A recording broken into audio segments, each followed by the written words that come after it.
Tell them to bring me my money. Yeah.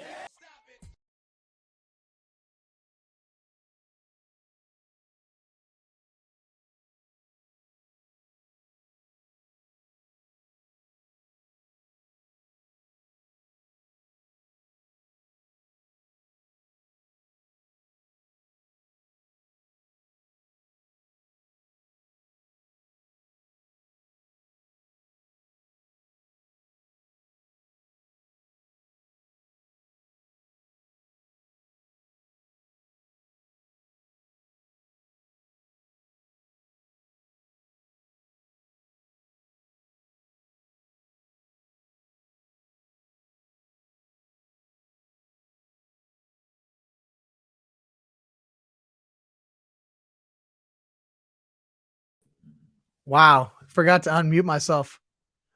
What a start to the day. What a start to the night. Well, thanks for letting me know in the comments. So, anyways, welcome into the Rumbles of Red. Here we are, right? It's Friday night. I appreciate you guys for being here. How'd you do last week? How'd you do in week 5? Chalk hit again. Josh Allen hits again. Josh Allen to Stephon Diggs to Gabe Davis. That's the double stack you needed.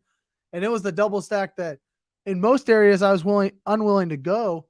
I just felt like there was not going to be anything from Pittsburgh to really push them. Buffalo doesn't need push. They're just going to run up the score either way. But I do think that it's still a spot this week against the Chiefs that we could get contrarian, and maybe we could avoid getting too heavy into that game where everybody else is really going to jam the Chiefs Bills. Let me know in the comments how you did in week 5. Let me see here. RBs are becoming scarce. Akers is probably done as a Ram. Akers is definitely done as a Ram. Let me pull this up. I tweeted about this earlier. I mean, I guess I shouldn't say definitely, right? We might not know that yet. But I tweeted this earlier. Here's the tweet from Jordan Rodriguez. Hopefully I said that right. Sean McVay says Cam Akers won't be here today. Was out yesterday, listed as personal, and he's out Sunday. McVay says team is working through the situation. He also declined whether he believes Akers is going to be part of the team in the future. So they're clearly working through some things here. They even said they're working through some things. Not sure what's going to happen with Cam Akers through the first week or with the Los Angeles Rams.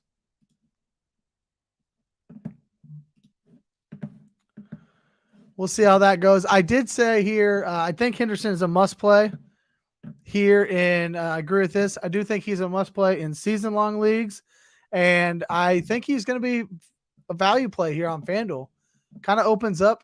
He's priced way down. Some of these other guys that we thought might be values were priced way up by FanDuel. So good for them to get ahead of the game and price them way up. Before we get too far here, please hit the like button. Subscribe to the channel if you would. We're up to 54 subscribers, so looking good there on our quest to 100 throughout the season. Tonight we're going to go position by position. We're going to stack. We're going to stack some.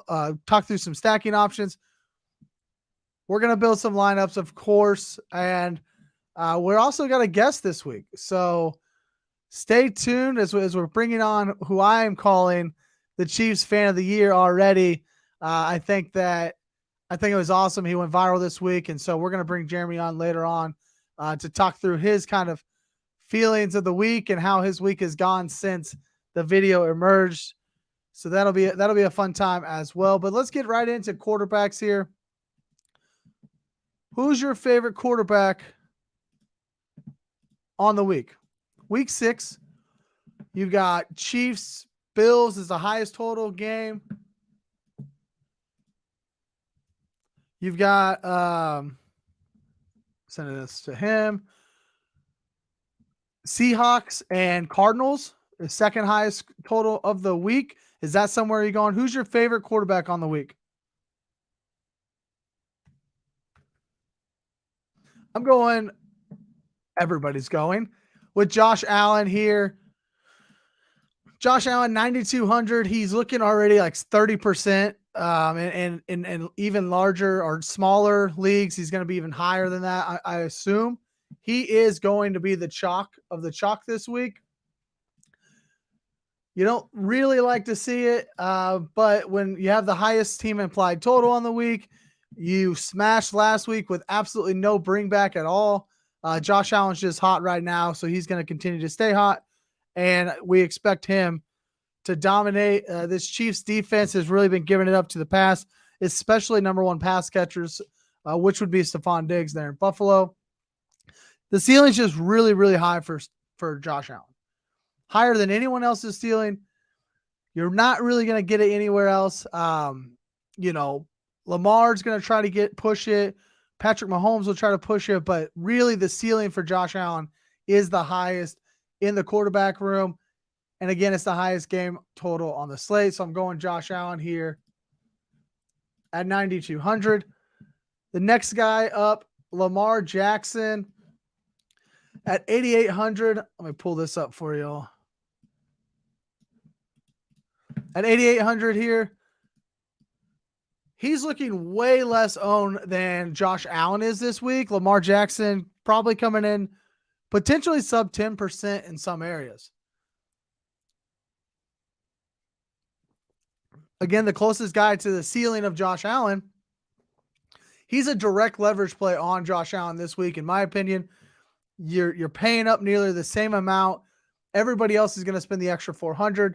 Save yourself $400 and play a guy like Lamar Jackson at sub 10% owned against the 4-1 Giants. The Ravens, they're going to need to rely on Lamar, right? The Giants have been pretty good recently, and they're going to challenge this Ravens team. Saquon as a bring back is completely fine. I think he'll be a little bit chalky.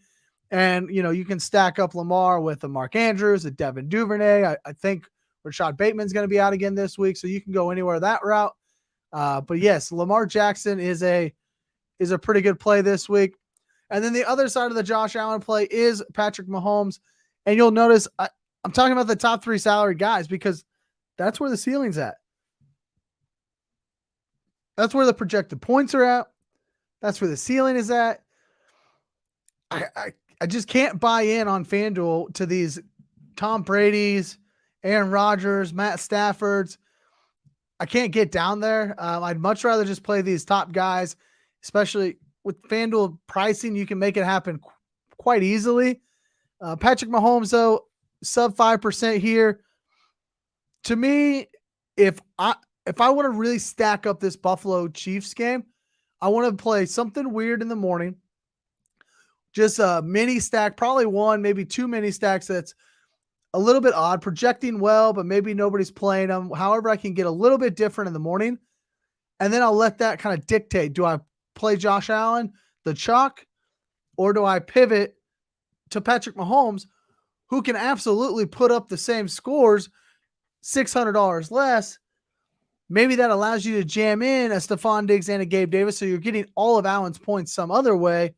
Maybe it allows you to play a Devin Singletary to just pivot off of Josh Allen even more. He vultures to rushing touchdowns, something like that. And now you're getting the ceiling game out of Mahomes while Josh Allen hands it off twice for 2 touchdowns. It's just it's definitely a little bit of a contrarian play this week. He's not in the smash spot that I've tried to play him the last couple of weeks, that's for sure. But I do like Patrick Mahomes as a little bit of a pivot if my early game goes awry.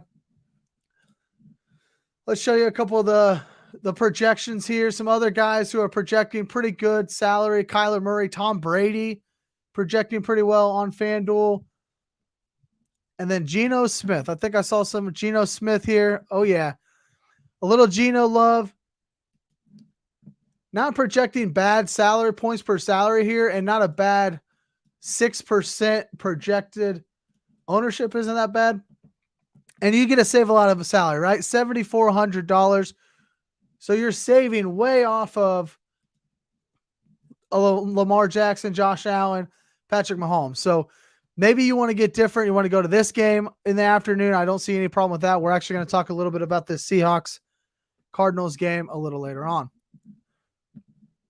All right, let's move on. We got to move a little bit quicker tonight as we have our guest coming on around 9 o'clock.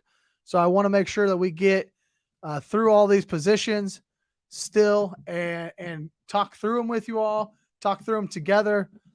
as well as be ready for 9 o'clock when our guest joins us.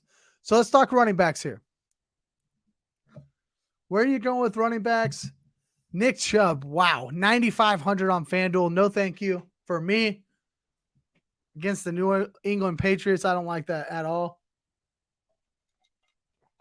You going to go above 8K this week?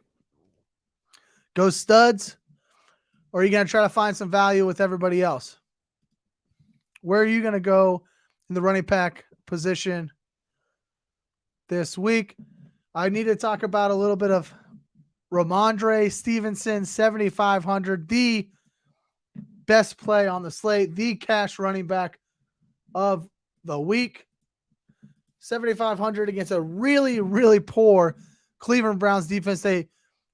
They're bottom 3 in just about every rushing defensive category you can find. No Damian Harris this week. It's really setting up very nicely for Ramandre Stevenson smash spot. Again, if you're playing cash, like you kind of just play this guy and move on.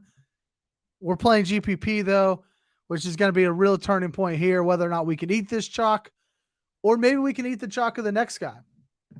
Kenneth Walker of the Seattle Seahawks. Scroll down a little further, you find him here at 6,500. Second highest total on the slate, right? We got Arizona, we got Seattle. Both of these defenses have been giving it up quite a bit. Rashad Penny breaks a fibula.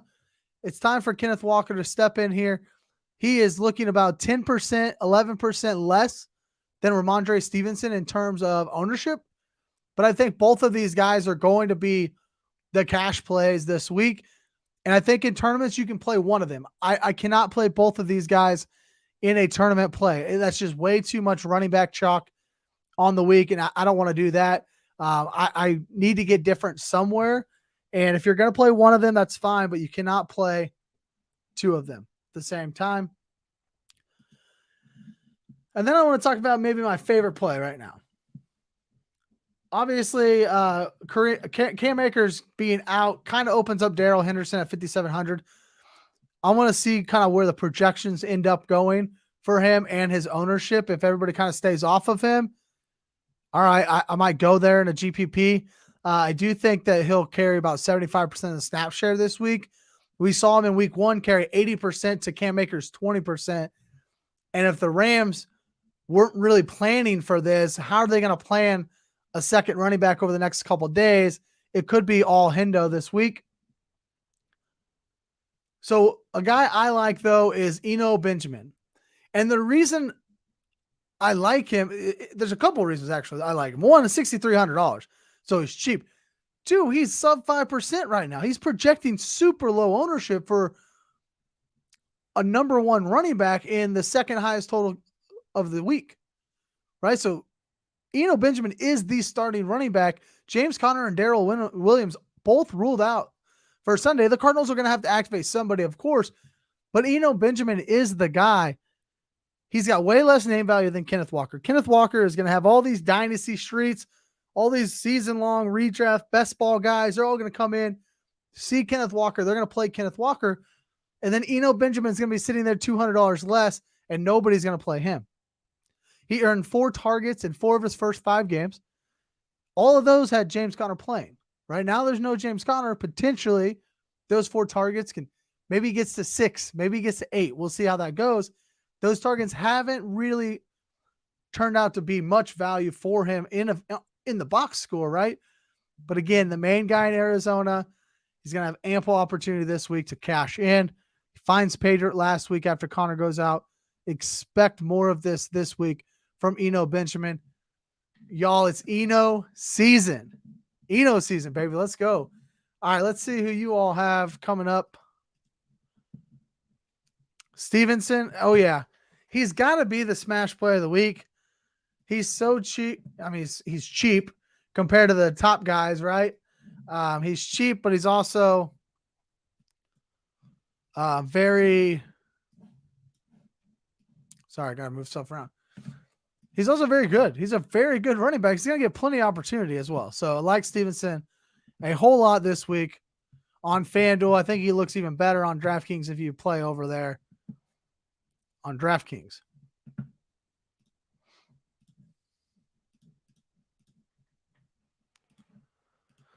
All right. Let's talk about the top guys here, right? We talked a lot about all this value play. Let's talk a little bit about these top guys. Some of these guys over 8,000.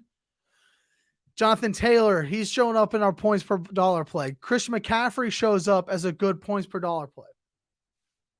I don't like Nick Chubb, not going there. Leonard Fournette smashed last week. Probably going to smash again against Pittsburgh Steelers this week. Alvin Kamara. Alvin Kamara had a great game last week. Vultured by 2 Taysom Hill touchdowns, but he still has a good game. He's 2 touchdowns away from having an elite game last week. Jonathan Taylor's potentially going to be back against a not so great Indianapolis or Jacksonville Jaguars defense. Maybe you go there.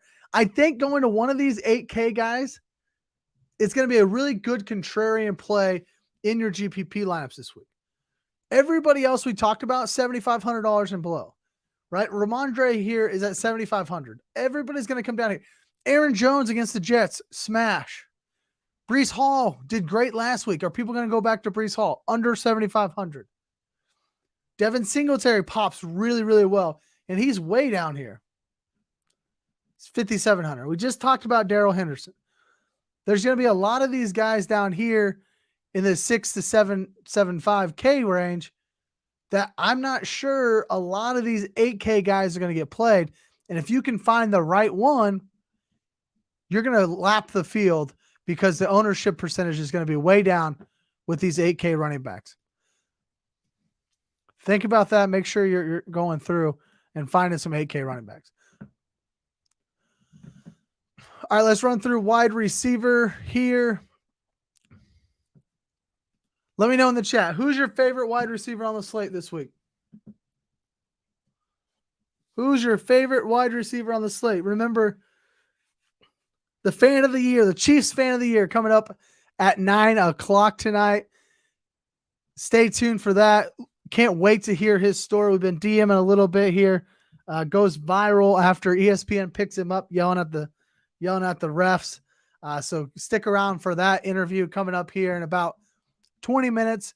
We're going to get through wide receiver and tight end, and then we'll build a lineup or two real quick before we get to Jeremy. Who do you like at wide receiver this week? Let me hear it. If you're in the chat, let me hear it. We've got some good viewership. Come on now, jump in here. Don't be shy. Let us know who's your favorite wide receiver of the week's going to be. As always, Cooper Kupp, Justin Jefferson, Stephon Diggs lines the top of the group. Steph Diggs is kind of the guy. He's going to be the one holding all of he's going to be the one that brings all the ownership this week in that Chiefs-Bills stack. We know that's going to be happening. Are you going to go there? Is that where you're going? Is that the best play? Probably so. Although it does look like Cooper Kupp is still going to be owned even more because everybody just loves playing Cooper Kupp. Justin Jefferson is definitely the contrarian play here if you want to pay all the way up for wide receiver. But a guy that I like a lot this week is $8,100 Jamar Chase. And the reason I like Jamar Chase is it looks like T. Higgins might not play again this week. And so that's going to leave Jamar Chase, Tyler Boyd, Hayden Hurst. Who are they going to throw the ball to? They're going to throw the ball to Jamar Chase.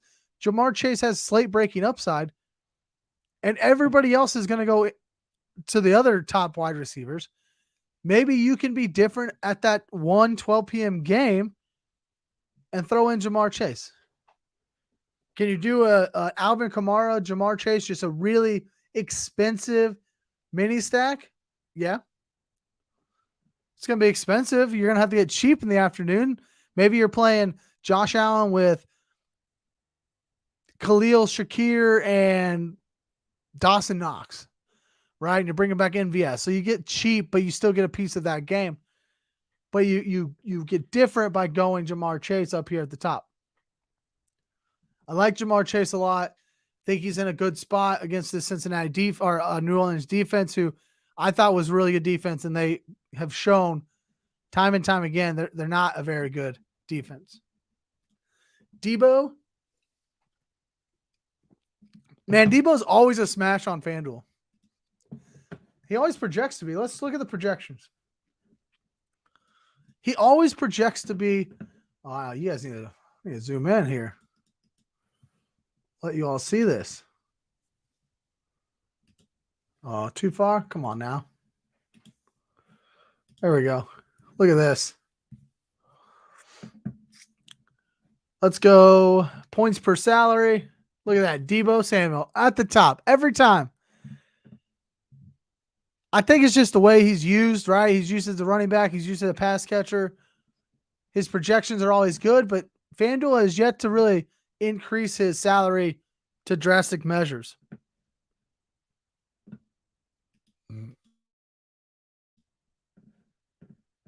We'll see how that goes, though. All right, let's go back to FanDuel here. Don't mind me some Debo. I always kind of like putting Debo in a lineup if I can. This week, is this the week we go Debo, Kyle Pitts? You guys know I put Kyle Pitts in my lineups every week too, right? One day he's going to smash. And I just sure hope I still have the guts to play him that week, because that's usually not happening. That is usually not happening. Let's look at a couple of value plays here.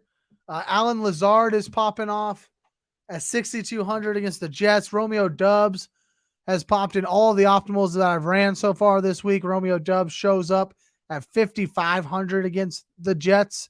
Obviously, anytime you can play the Jets, and the Jets offenses look good, right? So they might be able to push this Packers team a little bit as well, because the Jets offenses look good. And the Packers can't afford to lose another game to another New York team. Last week was embarrassing in London. To lose that game, I mean, the Giants, I don't want to take anything away from them, but the Packers had no business losing that game. They can't afford to lose to the Jets too. Marquise Brown is more expensive, but again, a guy that I don't mind going to if I'm going to stack up that Seahawks game.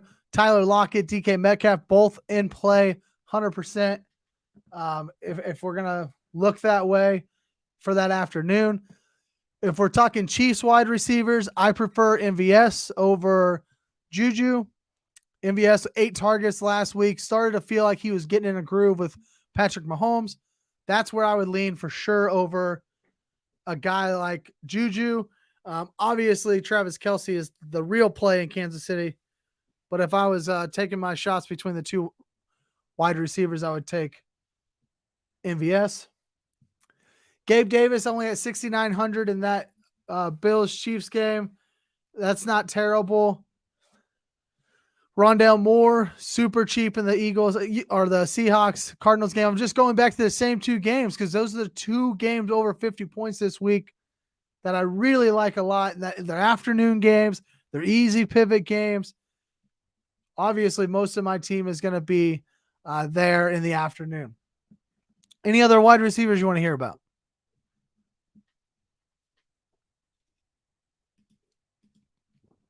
No Diggs this week, as in don't play Diggs this week. Knox is a good way to go. Look at Davis for now instead.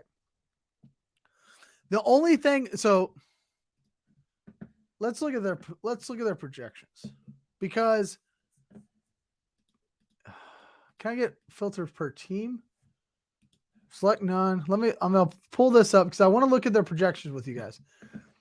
Their ownership, because okay, so it does look like Stephon Diggs is going to be slightly more or about the same as Gabe Davis. So that was my worry about just straight up saying no Diggs, go to Gabe Davis. It's because I expect a lot of people to do that. If you think about the public perception, right? What is the public remembering about the Bills and Chiefs? Well, they remember Gabe Davis going off against the Chiefs in the playoff game last year, right? And then they remember Gabe Davis going off last week. So I just kind of assume that the public is going to go more towards Gabe Davis save themselves $2,000 rather than play up to Diggs. However, projected ownership right now doesn't really reflect that. So it's kind of a moot point. But if that happens, I do think that we have to take a look at that and maybe go back to Diggs. The Chiefs are terrible against number one wide receivers. That's the one that they're bad against. They're not really overall a bad defensive backfield. But against number one wide receivers, they give it up and they give it up often. So I'm not going to be afraid to go to Steph Diggs by any means. I don't mind the Dawson Knox play, though. There's ways to get different in that game. Dawson Knox, Sky Moore. You know I'm going to play Sky Moore this week. I have to. I can't not play Sky Moore. Devin Singletary. If you want to, plug your nose and click the button on CEH, more power to you. I won't go there. But the whole idea is like there's ways to play that game, get the points, but be different from the field who's going to be playing Josh Allen, Steph Diggs, Gabe Davis, double stacks, or Josh Allen, Gabe Davis, single stacks with the Kelsey bring back, something like that. That's what the field's going to play. That's what's easy. That's what looks good. All right, let's talk tight ends here. Travis Kelce right here up at the top off of his 4 touchdown game. Had to represent tonight. Couldn't not bring out the Kelce jersey after he puts up a 4 spot on the Las Vegas Raiders. Again, only 7 catches for 25 yards and 4 touchdowns. It's like a Clyde 7 for 0 yards and a touchdown against Indianapolis. Kelce going 7 catches, 4 of those finds pay dirt, all of them inside the 5-10 yard line. But obviously we like going right back to Travis Kelce in this high scoring game. Mark Andrews at 7,800. He's going to be very popular this week. Coming in as the highest projected ownership. Travis Kelce's sub 10% right now. Actually, I absolutely love that a lot because I guess people are just trying to save the money and go down to Andrews. Taysom Hill, I'm not going there. I'm never going there. I'll lose my money every week before I play Taysom Hill. It just doesn't make sense to me. Last week, he breaks off a 65-yard run, and then he throws for a touchdown. Like, that's not going to happen, right? We just easily look at the box scores. I don't really necessarily like just looking at box scores. I want to try to talk through some other stuff, some other stats with you. But if you just look straight at the box score, he puts up these duds, right? And he's got a 0 floor for sure. So I just don't really like Taysom Hill. I think Tyler Higbee's always going to be good. Zach Ertz in that Carolina game. If I'm playing Kyler Murray, I will definitely play Zach Ertz. If Kyle Pitts is back, I'll be playing Kyle Pitts again, and I'll be losing money again. Otherwise, you're really just punting at tight end. 5K, 5,200. You're really just punting at tight end. You play up, you pay up to go just Kelce or Andrews. You stack them with the quarterback, or you just punt. And even in the punt options, right? Like if I'm going to play Cade Otton, I want to play Cade Otton in a Tampa Bay in a Tom Brady stack. I don't necessarily just want to play Cade Otton just to play Cade Otton. Now he's only 5K, so he will save a lot of money. But again, like I would rather just play the tight end with quarterback, like we talked about last week.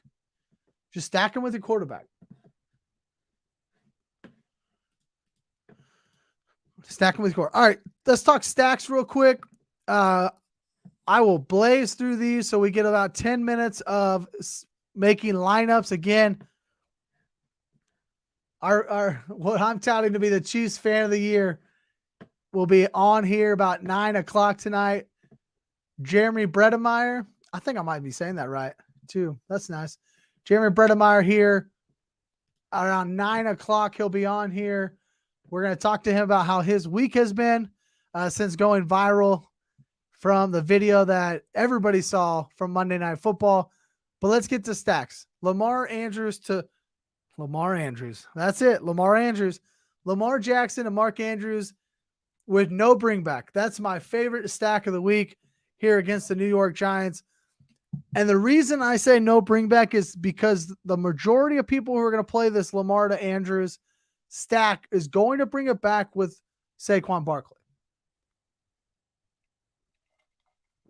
And while I don't mind that, it's going to become incredibly popular. It's going to be like the most popular contrarian build to the Chiefs Bills games, right?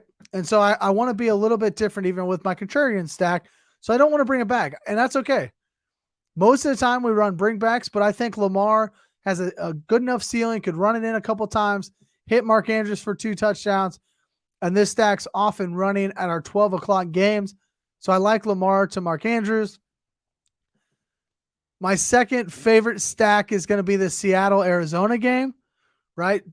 Going to Kyler and Hollywood and Zach Ertz and bringing it back with Lockett or DK or Lockett and DK. Maybe you sprinkle in Eno Benjamin. I would probably play Kenneth Walker on the other side of Kyler and Eno Benjamin on the other side of a Geno stack rather than play them together because Kyler can run and hit, score touchdowns with his legs. Geno can run a little bit as well. So I think you kind of are capping your ceiling a little bit if you're playing those two together. But I like this game a lot. It's 51.5 over under. And not nobody, but most people aren't going to go to it. They're all going to go to the Chiefs. Bills, which of course is still going to be one of my top stacks of the week. Chiefs, Bills. But I want to get 4, 5, 6 of these guys, right? If I'm going to play this game, I want to just go all in. Just go all in, put 6 guys from this game in your lineup together and see what happens. Let's see what that looks like. What if we go with 6 guys from the Chiefs here? What if we go, or Chiefs Bills? What if we go Josh Allen and Steph Diggs? I think if we're going to go this route, we got to get those 2 guys. This is probably not going to let us hit Travis Kelce, right? Because that's too expensive already. But we could go MVS. Wow. Go MVS. Maybe Devin Singletary. He's probably more leverage. We could go Juju. We could go Kelce. Kelce it feels like you have to play Kelce if you're playing it. You could go Kelce and you could go Shakir. Look, I know Isaiah McKenzie is supposed to be back, but Shakir's still running really good. And he's been pretty hot recently. So you could go Shakir. You could potentially go McKenzie. How much cheaper is he? $6K to $54. Let's see if McKenzie can squeeze in here. Right? Here's a stack right here. You get 5 of these guys in here.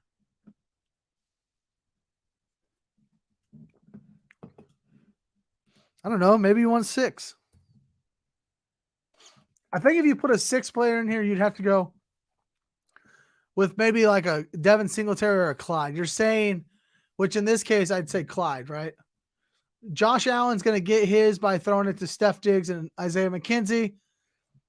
The Chiefs are chasing all game long. Clyde maybe catches another touchdown pass. He's been running hot with touchdowns. Maybe he runs hot there. Or my man Sky Moore, because if Hardman misses or he sucks, I guess he's not on the injury report. He's got that heel issue going on though, so not sure what that's all about. Sky Moore has been getting a little bit more involved here. 3 targets last week. Don't mind that. The reason we play a Sky Moore here at 5K is because he although he's getting like short routes, he can break it. He can take a slant to the house, right? If he does something like that, we're going to be cooking. And so then maybe we go Daryl Henderson here. We'll just go all afternoon games. Daryl Henderson with the Rams defense. Love that. It was a little secondary stack. And then we find a running back in the morning that we really love at 6,700, which can't get to Stevenson. Eno and Kenneth Walker will be too chalky. Don't like James Robinson. AJ Dillon's lost a lot of opportunities recently. That's all right. We can still get out of here and go Eno. 63. And maybe we go to Cardinals. So maybe we just say this game's gonna gets us right back to the same salary spot. Darn it. A lot of people will be playing the Panthers defense. That'd be kind of chalky. I'll just put them in as a placeholder here. We can just go running back in the morning or the 12 o'clock game here, 6,500. That could get us to an Aaron Jones, which I like a lot this week. Super low ownership for his abilities. And then we can just punt here. With Daryl Henderson. So I don't mind doing something like this, right? Just go all in on one game. If you're going to say this is the game, this is the nuts, this is the game that's going to blow up, go for 100 points like the Rams and Chiefs did that one year, right? 54-51. If you think the Bills-Chiefs game is going to be like the playoff game last year, back and forth, how many points were scored in the fourth quarter of that game? A ton, right? So if you're going to say Chiefs-Bills are just going to blow up, then just overstack it. Just go all in and stop trying to play this skinny stack point. I don't mind doing that at all. I don't mind doing that at all.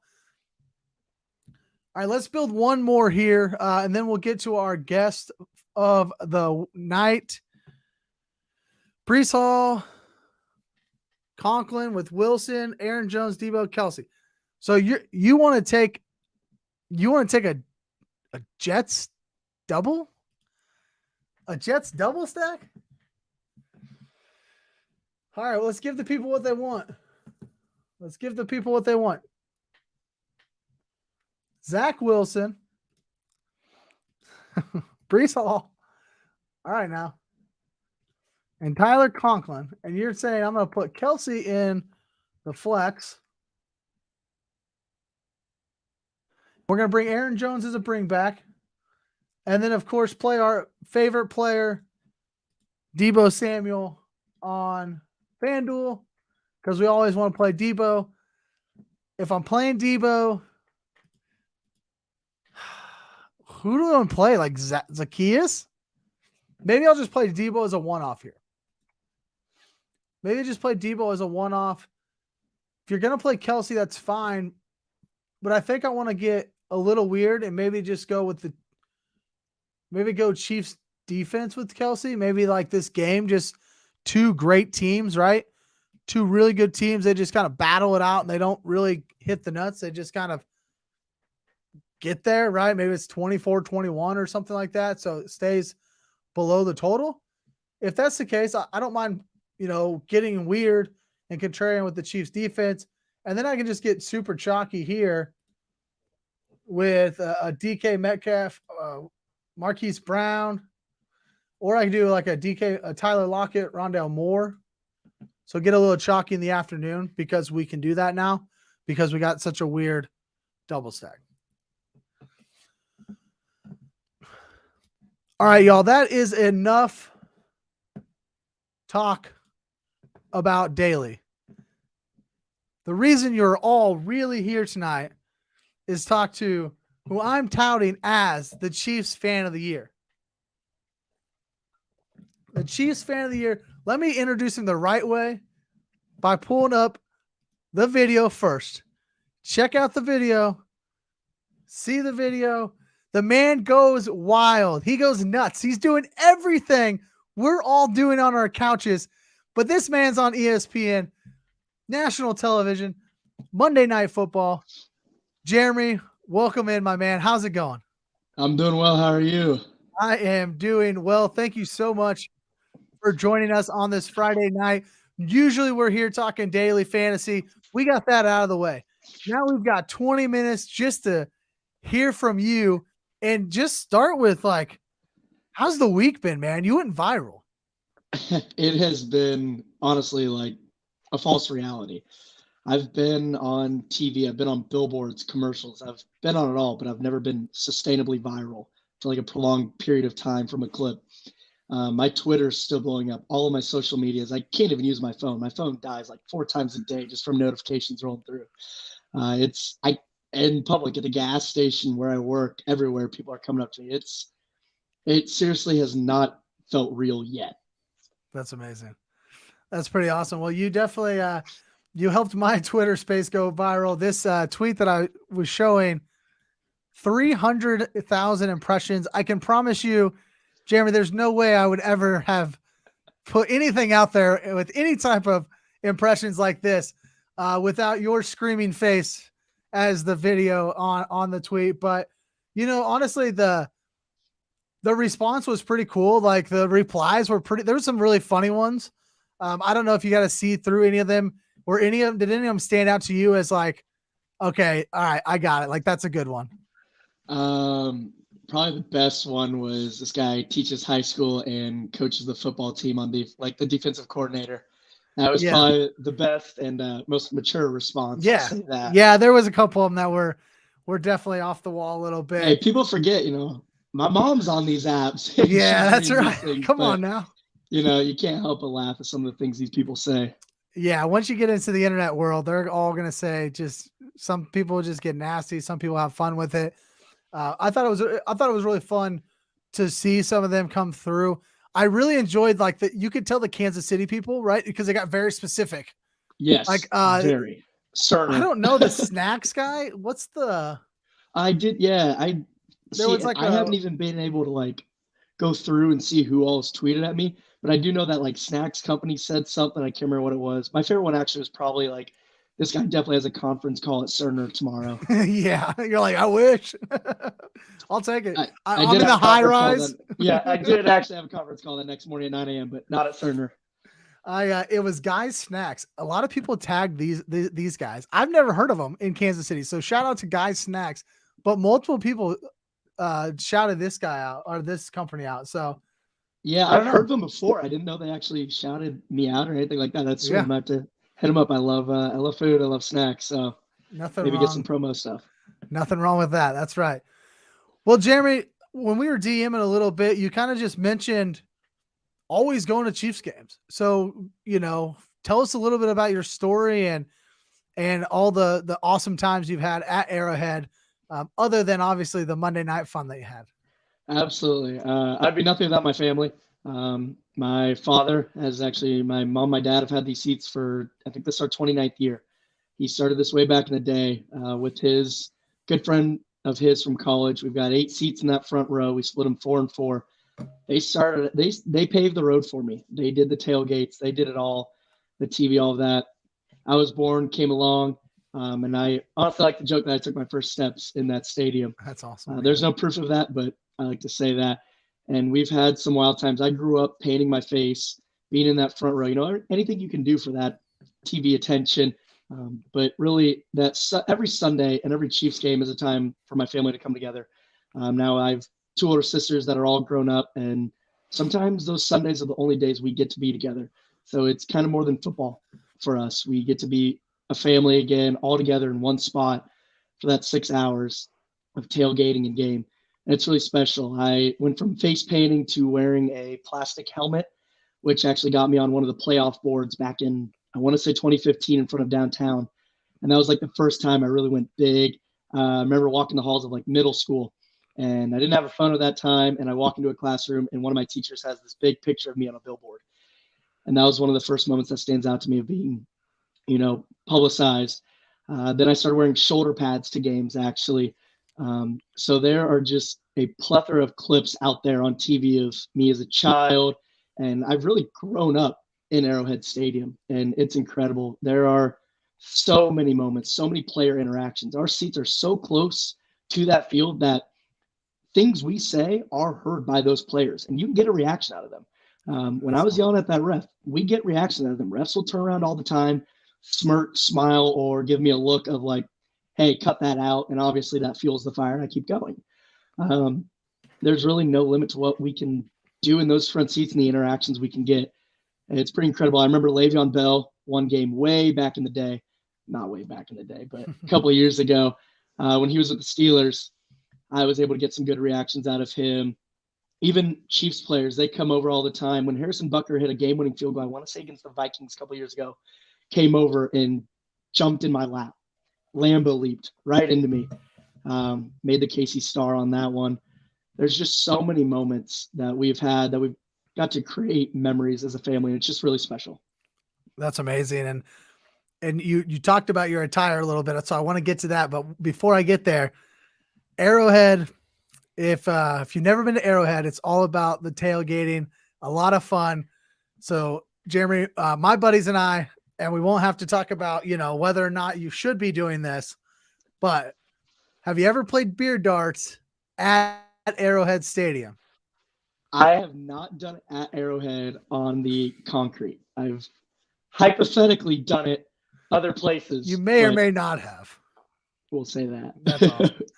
Well, it was Broncos, Chiefs. God, it was back when Peyton Manning was still playing, so it's been years ago. And it was one of my favorites to yell at. And we ripped out the beer darts, and the news crew came by. They were like, what are you guys doing? We've never seen this here. And so we had to explain a little bit there. Unfortunately, the Broncos Peyton Manning throws 5 touchdowns that day. So it didn't go well, but it was a great time. We got on the news that day. Not nearly as viral with beer darts as you were, but let's go back to the attire. And before we even do that, if you're in the chat and you've got a question for Jeremy, throw them in there.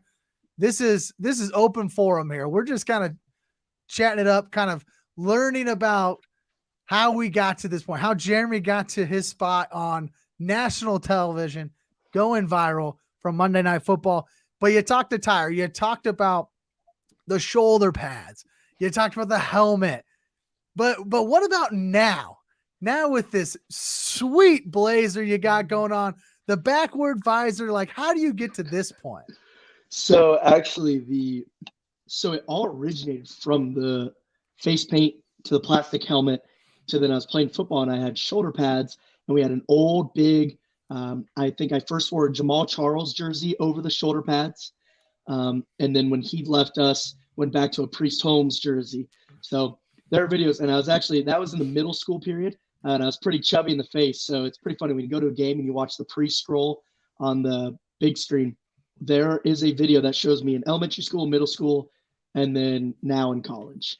But they ended up banning the shoulder pads. There's a great guy who went by Arrowman, and he actually is just right up the road from us. Real Chiefs fans are pretty familiar with him.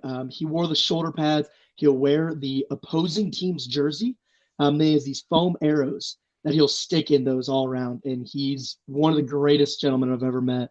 And so they ended up banning shoulder pads. They banned headdresses, anything that would set off a metal detector, gone. And so there was about a 2 or 3 year period where I didn't really have anything that could make me stand out. Senior year prom comes around and I knew what I wanted to wear. That's awesome. It was a Chiefs blazer. I got this. It does not fit anymore by any means. I can't go really past here. I was able to get this. Now I looked online. They don't even sell them. And if the company is out there, Shinesty is the company. I could really use a size up. But then my dad had this old Reebok Chiefs visor in his closet that I found, and I just put it together and rocked with it, and it's worked ever since. And the hair flow works really well with the visor, right? You can't really cut the hair at this point. You got to let it flow over the visor. Well, Jeremy, we got a couple of special guests in the comments here. Yeah, it looks like your sister has stopped by. So let us know. Have you really always been this way? Because I mean, it kind of sounds like if you're wearing helmets and shoulder pads to games, man, it sounds like you really have been this way.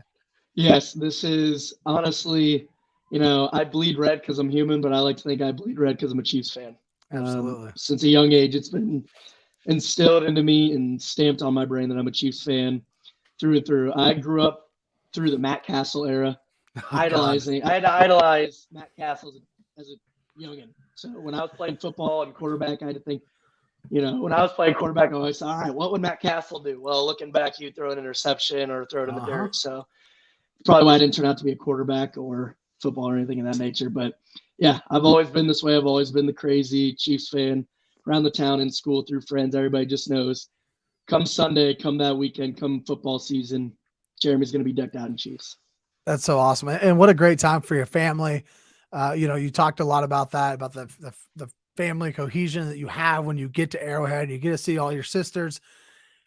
But really, I mean, you have that family atmosphere, but there's always a favorite. And Mom wants to know, who is the favorite sister? Can't answer that. Andy Reid wouldn't answer his favorite player. I love them both in both their own ways. That's awesome. Andy Reid can't answer his favorate player, so exactly. I'm not my favorite sister. Andy Reid doesn't have to tell us his favorite. We know Andy Reid's favorite player is Patrick Mahomes. We understand that. Let's talk about this weekend. Bills are coming to town. 325 game here locally. Rematch of last year's regular season game where the Bills took it to the Chiefs. Rematch of the great playoff game there last year when here in Kansas City, we want to make sure to remind everybody that it does only take 13 seconds to do anything you need to if you have Patrick Mahomes as quarterback. But let's talk through this. What are you thinking about Sunday? How are you feeling about the Chiefs matching up against this really looking dominant Bills team? Yeah, they absolutely look like a juggernaut. I think they're about the same team. I think they beefed up on defense. I think their skill players pulled out a little more talent within themselves. But so we can go into that game with kind of the same game plan. They're the same Bills. They run the same schemes, the same offense, the same defensive sets. But we're a totally different team on offense, a totally different team. Willie Gay being out is a big one. Trent McDuffie going to be out is a big one for our defensive side. But I think our defense comes in with a chip on their shoulder, obviously. I think our offense is so vastly different that even if the Bills come in with a game plan based on this season, we can do anything at any time. I know our OC and our HC, Andy Reid's always got tricks up his sleeves, and they are notorious. Him and Spags, not Spags. Him and Bieniemy are notorious for not showing much. And I've seen a lot of tweets saying that, we might be a little too conservative in this game because we don't want to show too much before the playoffs. Every season we see it. We get up at halftime and we go completely conservative. Mm-hmm. We slow the game down. We run. Sometimes very frustrating as a fan. And we let teams back in it. We open that door for them. But I firmly believe that this game is a must-win game for both teams. And I think we're going to come out and do some things with this offense that we're capable of that we haven't done yet. I think we treat this like a playoff game. Yeah, I think they need to. I mean, there's a really good chance the winner of this game is the 1 seed. And I know we're only week 6. There's plenty of time to go, but it really does look that way. The Bills have already beat the Ravens, and that's one of their hard teams they got to play. Now they got the Chiefs. Yep. They end up beating the Chiefs too. Just taking those tiebreakers into the late season is going to be pretty big for either one of these teams. It comes all to us on Sunday, and I assume you're going to be there, front row, bringing the passion. As always, that's right. Bringing the passion, fueling the fire. These games aren't all about notoriety and publicity. I am naturally passionate. When the Chiefs had Matt Castle, I had that same energy at every game, and you best believe that's coming this Sunday. That's right. I love to hear that. And 70,000 of your favorite fans will also be right there with you, best friends. Unfortunately, I will not be there. I got too many young kids, and I can't make the trek over to the other side of the state line. We'll definitely say what's up when you get up here. We will be there at some point in time this year. I'll definitely make my way over there. I do want to mention though, before we wrap up too quickly, is the offensive line. I want to kind of get your take on this offensive line. You talked a lot about the offense in general and the defense, but I thought the offensive line looked bad last week. I think Orlando Brown looks bad. I think he's losing himself a lot of money. Right now. Which is tough, right? Because he goes and bets on himself. Great person. Just not really showing up right now. And this Bills defense, like you said, they went out and they got a couple guys and brought in Von Miller. And this is a team that can get to Patrick Mahomes with their front four. And what we've seen over the years is that's what it takes to beat Patrick Mahomes is get to him with your front four, drop the other 7 back in coverage, what are they going to have to do? Do you have any kind of insight of what you think they need to do to help this offensive line? Is it bringing in a guy like Noah Gray a little bit more often to chip?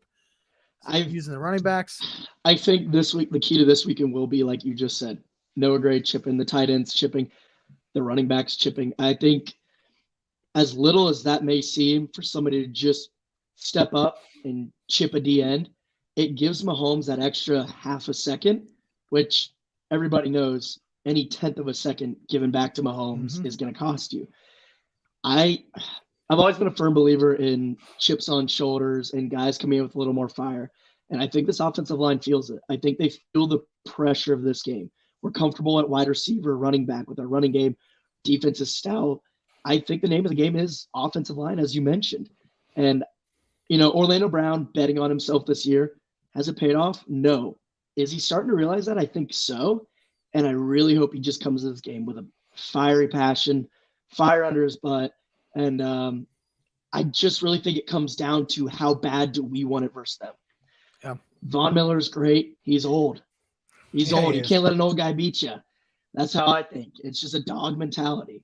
So I think it's next guy up. I think it's just everybody contributing. And I'm confident in all of our coaches to scheme, maybe a little more packing ourselves in to protect Mahomes. I think we saw last night with Justin Fields being the longest duration of time holding onto the ball, how that can just really hurt you. Mahomes is great about getting that ball out. All we need is 2.5 seconds with our guy. 2.5 to 3 seconds. That's all we need. And even if we can just spread him out, let him step up, let him scramble. If you can give him an alleyway for Mahomes to get out of the pocket, it's over. Yeah. Once Mahomes is those out of broken the pocket, plays are so sweet because he figures it out. And you know what? I really started to notice that Juju and MVS started to get on the same page with Patrick as Kelsey is.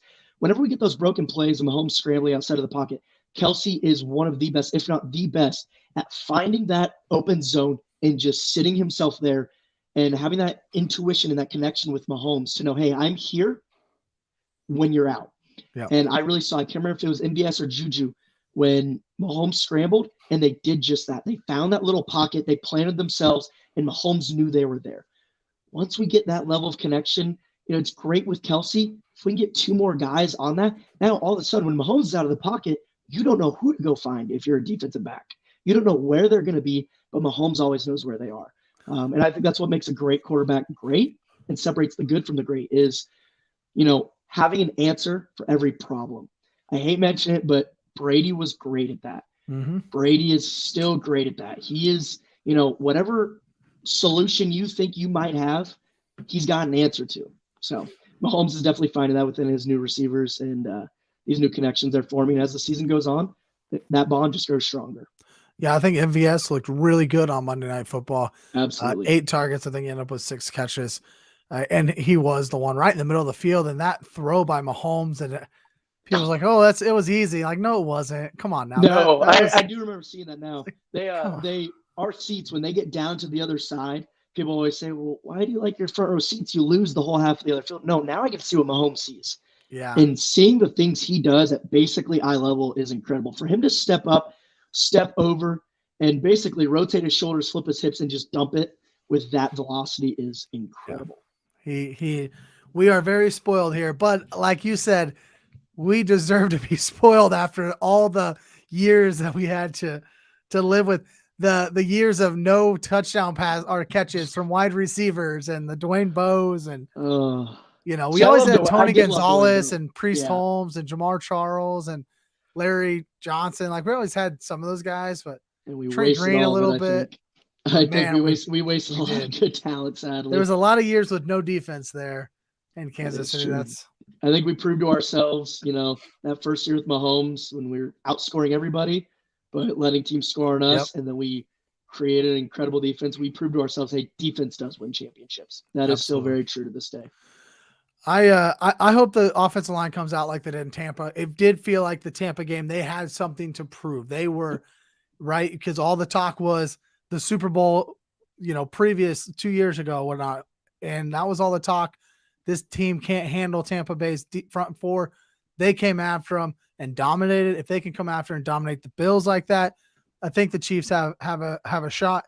I want to shout out. So we shout out some of your family. This is my grandfather, and he's probably not necessarily wrong on the points.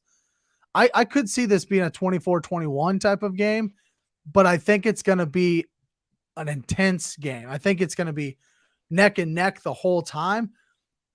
But it is, these teams are thinking playoffs, and most often, taking away the Chiefs Bills last year, but most often a playoff game, the points are a little bit lower.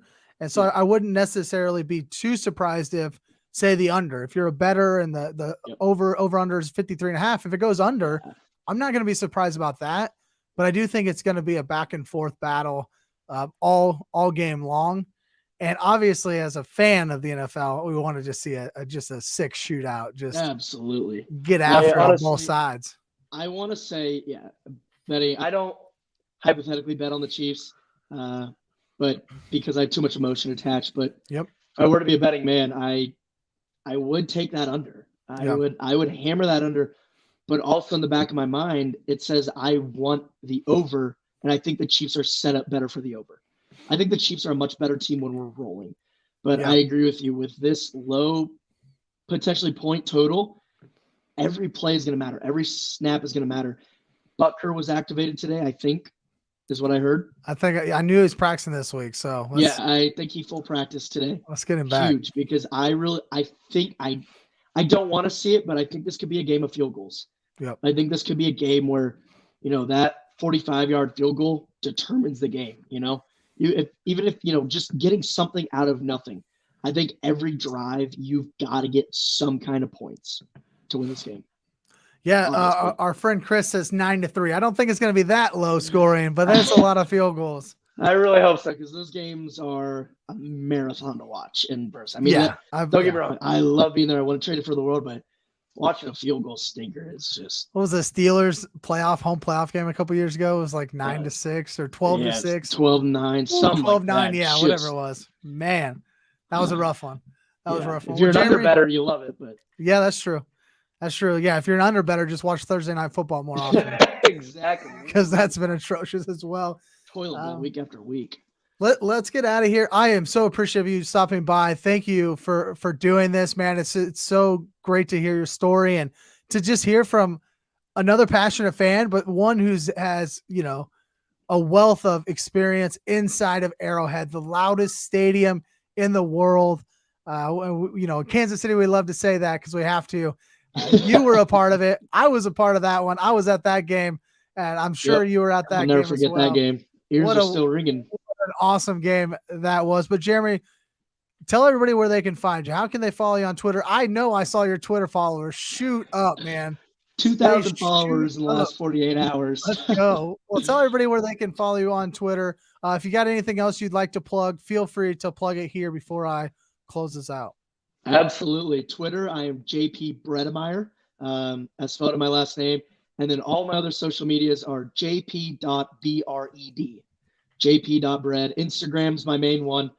Get me on there. And you know what? You can also find me probably on TV in that front row. Typically, if you're watching a game, you can always kind of spot me in the back. I'll wave to all of you guys. What's your Instagram on again? jp.bred. So JP.Bread. Here we go. I will wave to everybody on camera if I can get on. I'm amped for someday. I'm amped for everybody that's going. Excited for just football in Kansas City itself and the success we've had. Can we ask where you tailgate at, or do you want to keep that secret? Typically Lot G. I think this weekend will be in Lot B. Lot B. We got a pretty good tailgate going in Lot B. If you find me in the suit and the visor, say what's up. I'm not a cage animal. Come up to me, say what's up. I love meeting everybody. I love meeting new friends. I'm like you said, I'm there with 70,000 of my best friends. Absolutely. Chiefs fan of the year, Jeremy Bredemeyer. Did I get that one right? Yes, Jeremy you did. You nailed it. Jeremy, I'll close this out. Thank you again for being here. Thank everybody for being in the comments tonight. Thank you for joining us. If you would, please hit that like button. Subscribe while you're here. Again, it's a daily fantasy show. I go live every Friday night.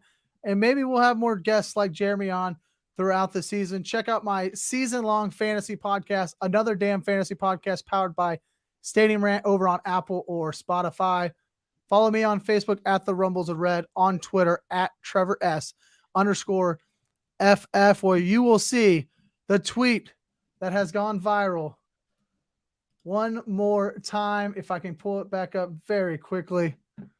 One more time for Jeremy as he goes viral. Go check out my Twitter at Trevor S_FF. Thank you all for being here.